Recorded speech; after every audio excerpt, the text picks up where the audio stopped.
जय गुरु जी। शुक्राना गुरु जी, अनंतम शुक्राना मेरे मालिक। संगत जी, अगर कोई आपका साथी या कोई दोस्त या कोई पड़ोसी या रिश्तेदार गलती ज़्यादा करते हैं तो हमें चाहिए हम उन्हें ज़्यादा प्यार दें। जिसकी जितनी बड़ी गलती होगी उसे उतना ज़्यादा प्यार देना है, क्योंकि गलती जो करता है ना तो उसकी एनर्जी बहुत ज़्यादा कम हो जाती है। तो हम क्या करेंगे, हम अपनी एनर्जी उनको देंगे। अगर जैसे कोई गिर जाए तो उसे उठा दो, पहले उसे उठाओ, फिर उसे समझाओ कि ध्यान से चला करो। किसी की गलती पर उसी वक्त उसे कुछ कुछ मत कहो, चाहे उसने कितनी मर्जी बड़ी गलती की हो। उसे हमेशा बाद में कहो, ठंडे दिमाग से, जब वो शांत हो जाए। उस वक्त उसे बिल्कुल समझ नहीं आएगा। उस वक्त उसकी चोट पर मरहम लगाओ।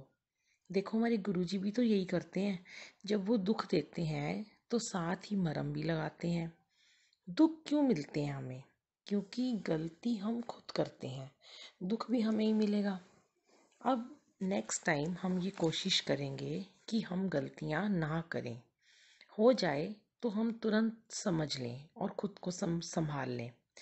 अब जैसे एक उदाहरण है कि कोई बीमार होता है, बड़ा बच्चा या बूढ़ा या हमारे पति या पत्नी या कोई भी घर में, तो क्या हम उसे डांटते हैं, मारते हैं? नहीं ना। हम उस वक्त उससे और ज़्यादा प्यार करते हैं, सहानुभूति देते हैं, ताकि वे जल्दी से ठीक हो जाए, जल्दी से क्योर हो जाए। क्योंकि वो उस समय वैसे ही वो बीमार होता है, तो इस तरीके से जो गलती करता है वह बीमार होता है, मानसिक बीमार होता है वो। तो हमें उस समय उसको प्यार और सहानुभूति देनी है। मुझे आज एक वाक्य याद आ रहा है, इसे मैं सत्संग ही कह सकती हूँ, क्योंकि उस टाइम पे मैं गुरुजी से नहीं जुड़ी थी। तो हम उस हर बात को सत्संग नहीं कहते थे। आज हम हर बात को सत्संग का रूप देते हैं। शायद ये 25 साल पुरानी बात है। मेरी अक्कल दाढ़ में बहुत दर्द हो रही थी। रात रात को डॉक्टर के पास जाना पड़ता था। मैं जिस लेडी डॉक्टर को दिखाने जाती थी, वह बहुत सुंदर प्यारी सी थी और काफ़ी लैविश उसका क्लिनिक था। मैंने सुन रखा था कि वह बहुत पैसे लेती है, पर उसमें एटीट्यूड बहुत है, सीधे मुंह बात भी नहीं करती और उसके हाथ में शफा बहुत है। पर उस वही एक डॉक्टर थी जो वहाँ पे बहुत नामी गिरामी थी। लोग कहते कि उसके पास जाने के बाद हम ठीक हो जाते हैं, पर हमें उसका एटीट्यूड अच्छा नहीं लगता। तो संगत जी, जब पहली बार मैं उनके पास गई तो मैं बहुत ही रो रही थी। छोटी उम्र थी, पता नहीं कैसा सोच रही थी बिहेव करें, जबकि दांत दर्द में मेरी तो कोई गलती नहीं थी ना। पर मैं बहुत ही बच्चों जैसा बिहेव करती थी उन दिनों। सबसे भोलेपन से बात करना। सब कहते थे आपका यही बचपना सबको अपना बना लेता है। संगत जी, ये तो सच बात होती है, क्योंकि हमारे गुरु जी भी ना भोले भाव को ही ब्लेस करते हैं। उन्हें संगत का भोला भाव पसंद आता है। जब हम अपना भोला भाव लेकर भोले भंडारी की शरण में जाते हैं तो वह हमें बहुत ज़्यादा प्यार करते हैं, फिर चाहे हमने कोई गलती की क्यों ना हो। तो जब मैं वहाँ पे पहुँची तो उनके कंपाउंडर ने मुझे रोते देखकर बड़ा बुरा सा मुंह बना लिया और मुझे भयंकर दर्द हो रहा था। डॉक्टर अंदर थी। मैं ऑर्डर गई, ये तो रिस्पॉन्स भी सही नहीं दे रहा, पर मन में ये सोचकर बैठी थी कि आज जाते ही डॉक्टर के हाथ दोनों पकड़ लूँगी प्यार से और उन्हें कहूँगी कि आप जो भी ट्रीटमेंट करो बस प्यार से करना, मुझे डांटना मत। संगत जी, जब हम जैसा सोचते हैं ना वैसा ही हो जाता है। आप सोचोगे मैं ये सत्संग क्या बोल रही हूँ, अभी आपको इसका मीनिंग समझ में आएगा। मुझे अंदर बुलाया गया, मुझे और रोना आने लगा। मेरी तो बुद्धि जैसे सुन्न हो गई। वहाँ इतने बड़े बड़े औजार रखे थे, बहुत बड़ा सा एक स्ट्रेचर टाइप चेयर थी। मैं पहली बार किसी डेंटिस्ट के पास में गई थी, क्योंकि मुझे इससे पहले कभी डेंटिस्ट की ज़रूरत नहीं पड़ी। मुझे आज भी याद है अपना वह बचपना कि मैं क्या कर रही थी। अंदर जाते ही उन्होंने मेरा नाम पूछा और पूछा कि कब से दर्द हो रहा है। तो मैं बोली आप वह मुझे बोली कि आप इतना क्यों रो रहे हो, जैसे कोई रब, कोई खुदा सामने बैठकर आपका दुख पूछ रहा हो। उस समय वह डॉक्टर मुझे किसी रब से कम नहीं लग रही थी। मैंने अचानक उनके दोनों हाथों को पकड़ लिया और अपने माथे से लगा लिया और उनको बोली, दीदी, कि वह मुझसे बहुत बड़ी थी। मैंने कहा, दीदी प्लीज़ मुझे बचा लो, मैं मर जाऊंगी इस दर्द से। मैंने आपका बहुत नाम सुना है। और साथ ही कहा कि आप जैसे मर्जी मेरा इलाज करना, पर प्लीज़ मुझे डांटना मत। वह मुस्कुरा पड़ी और बोली, किसने कहा तुम्हें कि मैं डांटती हूँ, बताओ।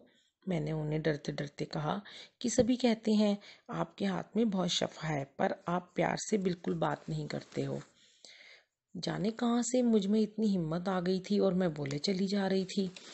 उन्होंने एकदम से मुझे अपने गले से लगा लिया और बोली, नहीं बेटा, मैं तुम्हें बिल्कुल नहीं डांटूंगी। तुम जैसे बोलोगी मैं वैसे ही तुम्हारा ट्रीटमेंट करूंगी। तुम इतनी प्यारी हो। अच्छा बताओ कैसे कराओगी? इंजेक्शन से सुन कर दूं पहले? तो फिर 2-3 बार उन्होंने मुझे इंजेक्शन लगाए। मैं बहुत चिल्लाई, पर वह डॉक्टर तो जैसे देवी लग रही थी, जरा भी गुस्सा नहीं किया। जबकि उनका असिस्टेंट मुंह बना के बैठा हुआ था कि मैं इतना शोर मचा रही हूँ। मेरी दाढ़ को उन्होंने निकाल दिया। फिर कुछ दिन बाद दूसरी साइड में पेन होने लगा। आधी रात को मैं 2 बार बड़ी उनके क्लिनिक में गई, तब भी उन्होंने मुझे बिना एक्स्ट्रा पैसे लिए ट्रीटमेंट दिया। तो देखिए संगत जी, जब हम दर्द में होते हैं तो कोई सामने वाला जब हमें बहुत प्यार से ट्रीट करता है तो हमारा आधा दर्द तो वैसे ही ख़त्म हो जाता है। उस दिन उस डॉक्टर ने मुझे एक बात बोली जो मुझे आज भी याद है। वह बोली कि जो लोग मुझे गुस्से वाला बोलते हैं ना, उन्हें अपने पैसे का बहुत घमंड है। वह सोचते हैं कि पैसे से सब कुछ खरीद लेंगे, अपनी बारी का इंतज़ार तक नहीं करते, ज़बरदस्ती करते हैं, चालाकियाँ करते हैं, मेरे असिस्टेंट को पैसे देकर जल्दी नंबर लगवाने को कहते हैं। तो मैं भी उन्हीं की लैंग्वेज में उनसे बात करती हूँ, बेटा मेरे अंदर भी दिल है, डॉक्टर हूँ तो क्या हुआ। और पर आपने इतने प्यार और विश्वास से मेरे हाथ थामे थे, भोले भाव से, तो मेरा भी फर्ज बनता है कि मैं अपने पेशेंट को उसी विश्वास से ट्रीट करूं। अब आप समझ गए होंगे संगत जी कि मैं क्या कहना चाहती हूँ, मेरी बात सत्संग कैसे बन गई। सेम ऐसे ही जब हम अपने परमात्मा को, अपने गुरु जी को अपने भोले भाव से अपनी प्रॉब्लम बताते हैं, उन्हें डॉक्टर समझकर उनके हाथ थाम लेते हैं, तब वह हमारा ट्रीटमेंट भी प्यार से करते हैं। वरना जो अहम ईगो पैसा लेकर जाएगा, प्रतिस्पर्धा करेगा, आगे आने की कोशिश करेगा, खुद को दिखावा करने की कोशिश करेगा। संगत जी, चाहे सेवा हो या सत्संग, जब गुरुजी देखते हैं कि वह इस तरीके से चालाकी कर रहा है तो वह उसे फिर बार बार पीछे भेजते रहेंगे। संगत जी, अपनी मैं को छोड़कर गुरुजी पर सब छोड़ दो। अगर वह दुख भी दे रहे हैं तो कड़वी दवाई समझकर उसे पी लो। हमारा ट्रीटमेंट कर रहे हैं वो।